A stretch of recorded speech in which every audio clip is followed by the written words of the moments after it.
Hello Madrid, hello Madrid. Eh oui, le dernier acte concernant Kylian. Et je ne vais pas parler que de ça, je vais parler aussi, le foot nous a manqué. Le foot nous a manqué, pourquoi je dis ça? Parce que pendant cette période de mercato, croyez-moi, il y a eu un ennui total. En mettant la télé, en étant fan de football depuis tout petit, je pense que tous ceux qui sont fans de football, comme moi, ils vont comprendre qu'à un moment donné, on passe par des phases où à un moment, peut-être par le quotidien de la vie, peut-être par les choses de la vie, on s'intéresse moins, on essaye de moins savoir. Alors qu'il y a une période où on veut savoir ce qui se passe dans le championnat italien, ce qui se passe dans le championnat anglais, allemand, bon, la Ligue 1, donc, et la Liga surtout, n'en parlons même pas.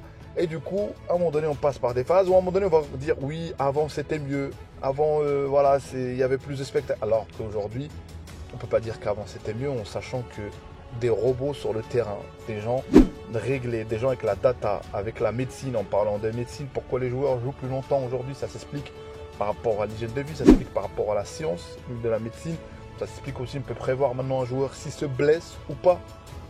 Donc le football aujourd'hui, le moindre raté de contrôle, on le voit directement.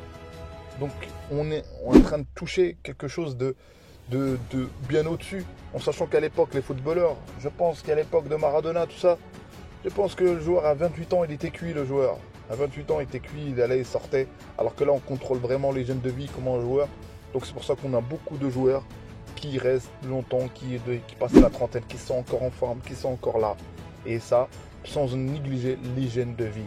Le dernier acte concernant Kylian Mbappé, j'espère qu'il va venir. Même s'il vient, je pense que le 4-3-3 ou le 4-4-2, peut-être que le 4-4-2 va être maintenu par Ancelotti. Et donc je donne mon avis dans cette vidéo. Place à la vidéo. Donc voilà, comme j'ai dit que le football, il y en a qui disent que c'était mieux avant. Aujourd'hui, si vous regardez la Champions League, le niveau qu'on a atteint, le niveau où aucune personne qui rate le contrôle, aucune personne, on voit directement quelqu'un qui rate quelque chose, on le voit. On le voit tellement, c'est huilé, tellement on bascule de gauche à droite, alors qu'avant, tu avais à un moment donné, le mec savait, il y en a certains qui ne savaient même pas contrôler la balle, pour vous dire. Mais bon, je ne dis pas qu'il n'y avait pas de mauvais joueurs, mais donc aujourd'hui, on a quand même un football et en plus, on s'est ennuyé. On s'est ennuyé quand il n'y avait pas le football. Moi, le football m'a manqué. Franchement, pendant cette période de mercato, j'ai senti qu'il m'a manqué. Dès qu'il y a eu le tour, le classico qu'il y a eu, ou le tour qui est aux États-Unis, que la préparation, bon, on s'est direct jeté dessus. Ils se sont réveillés à 4 h du matin, à 5 h du matin pour regarder un match amical en sachant qu'il n'y a même pas d'enjeu. Alors, je pense que le football nous a manqué. Et je pense qu'on a des périodes où, il y en a certains, ils vont dire, même dans votre entourage, pareil pour moi, oui, c'est bon, moi je regarde que les matchs, bref, tout ça. Moi, personnellement, avec ma chaîne, je m'intéresse, c'est pas que je suis obligé, c'est ma passion, c'est mon rêve, ce que je fais.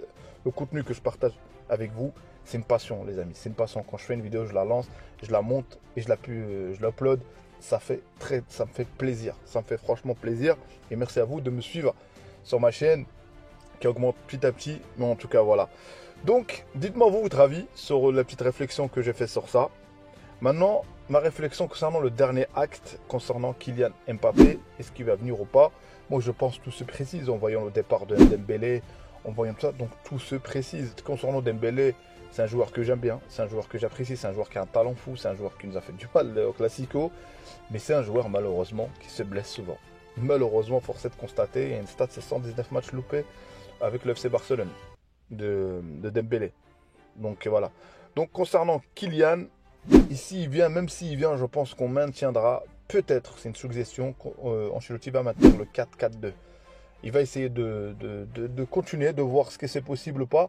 Et on a bien vu que, comme j'ai dit, j'ai fait une vidéo avant, avec les latéraux qu'on a, on peut pas. Avec Vinicius, tu peux pas. T'as que Rodrigo qui comprend un peu. Et on a bien vu le pressing n'était pas coordonné. On a bien vu que aussi la charnière, pour moi, pour faire un bloc haut, il faut quand même tester Rudiger. Rudiger, il faut le tester. Rudiger sur un bloc haut est beaucoup mieux que, je dirais, Militao. Peut-être avec sa vitesse, avec sa hargne, il y a ça aussi. Est-ce que tu joues comme ça? Est-ce qu'une prise de risque? Je pense qu'Ancelotti va quand même tenter de continuer. Et aussi, faut un petit peu reconnaître que c'est nouveau aussi pour nos joueurs. Il y a Bellingham qui vient d'arriver, il y a bref tout ça.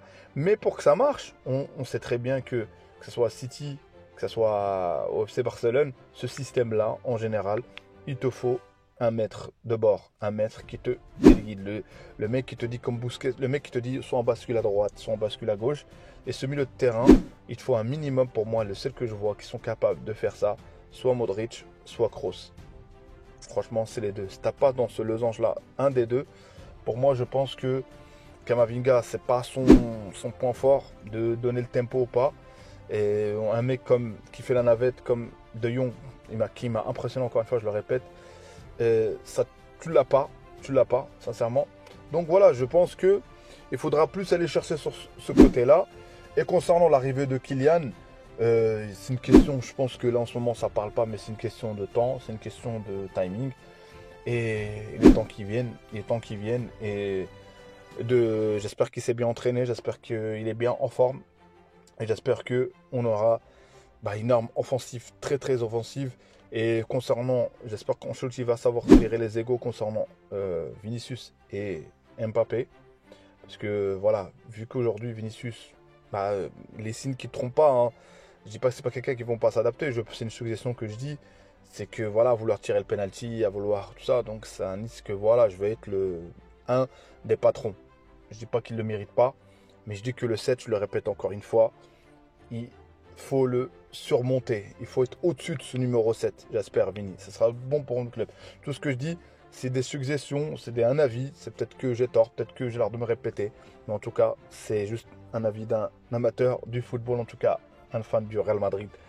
En tout cas, dites-moi vous, en commentaire, ce que vous pensez. Pensez-vous que le football, c'était mieux avant, que le football actuel n'est pas au top niveau?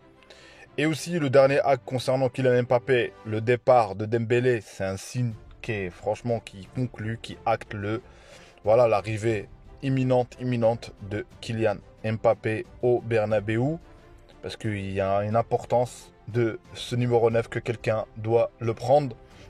Et aussi peut-être qu'il y en a certains, ils veulent pas de Kylian Mbappé, ils disent que Harry Kane c'était mieux, mais Harry Kane, on va pas le comparatif à Kylian, hein. Tu mises soit sur la jeunesse, soit sur l'instant T.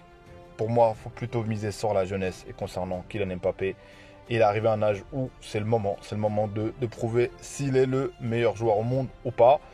Donc voilà, concernant le classico qu'on a perdu, c'est bon, pour moi c'est consommé. Et je pense que le Real Madrid passera au-dessus, mais bon, à chaque fois c'est nous qu'on relance le Barça dans le championnat, on relance dans plein de choses, alors qu'en sachant que contre d'autres équipes il n'y arrive pas, mais contre le Real Madrid il y arrive. Mais pour moi, je vous dis clairement, j'aime pas perdre les classicos, mais si cette saison on prend la 15e LDC, franchement respect Ancelotti, c'est un défi. Cette année il est resté, d'habitude il a fait 2 saisons, il partait, là c'est la 3e. Est-ce que c'est la bonne pour Ancelotti pour prouver que c'est le meilleur? C'est le meilleur. Ça reste un grand coach qu'on a, faut pas l'oublier. Même si on critique parfois, mais on critique sur des matchs. Donc voilà, si vous n'êtes pas abonné, abonnez-vous, commentez, mettez le petit like, ça fait plaisir. Et à chaque fois, vous voyez la notification d'Abdelfoot, ça fait plaisir si vous cliquez. Ciao, ciao, Hala Madrid, à une prochaine vidéo.